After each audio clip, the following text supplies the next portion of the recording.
Katika yale yote ambayo yanaendelea kujiri, mtazamaji wetu, update ni nyingi kweli. Karibu sana Biomedia uweze kuhabarika.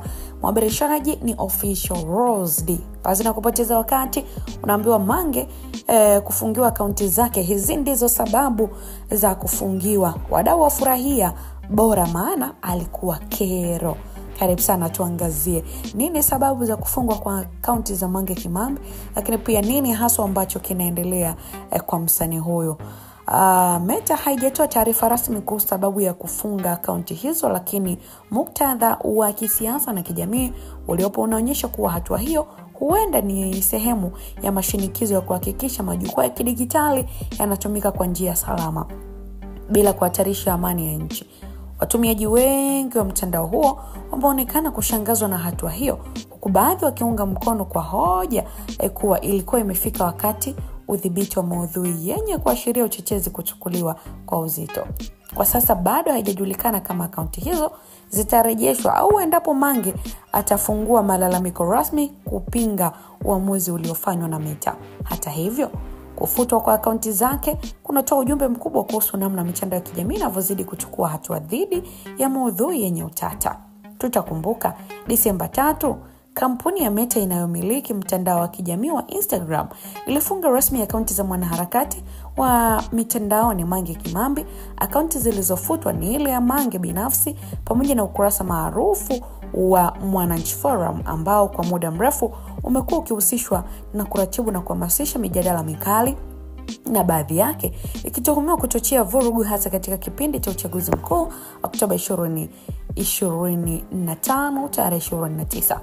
Hatua hiyo ya Instagram imekuja katika kipindi ambacho Mange Kimambi anakabiliwa na mashtaka ya uhujumu uchumi nchini Tanzania, likiwemo shtaka la utakatishaji fedha ambalo linahusisha zaidi ya shilingi milioni 138.5. Kufuta kwa akaunti hizo pia kuna tafsiriwa na wachambuzi wa masuala ya mitandaoni kama sehemu ya juhudi za makampuni ya teknolojia kupambana na matumizi mabaya ya majukwaa yao kwa lengo la uchochezi, upotoshaji wa taarifa na uvunjifu wa amani. Kwa muda mrefu mwanadada Mange Kimambi amekuwa akitumia mitandao ya kijamii kuwasilisha mitazamo yake ya kisiasa na kijamii, huku akijizolea wafuasi wengi, lakini pia akikumbana na ukosoaji mkali kutoka kwa wadau mbalimbali. Akaunti zake hasa za Instagram zilikuwa zikitumika kama jukwaa la kusambaza taarifa, kuhamasisha maandamano na kutoa maoni makali dhidi ya serikali ya Tanzania.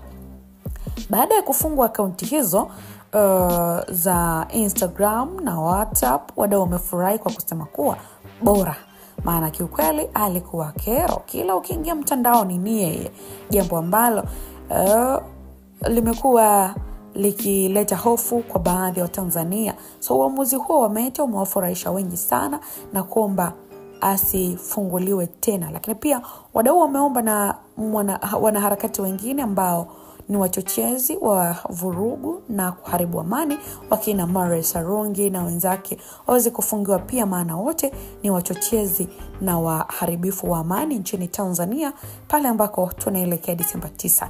Ni maoni yako mtazamaji na mfuatiliaji wa Biomedia mara tu baada ya taarifa za kufungiwa kwa akaunti za mwanadada Mange Kimambi. Bila kuandika maoni yako moja kwa moja, wewe hili umelipokeaje?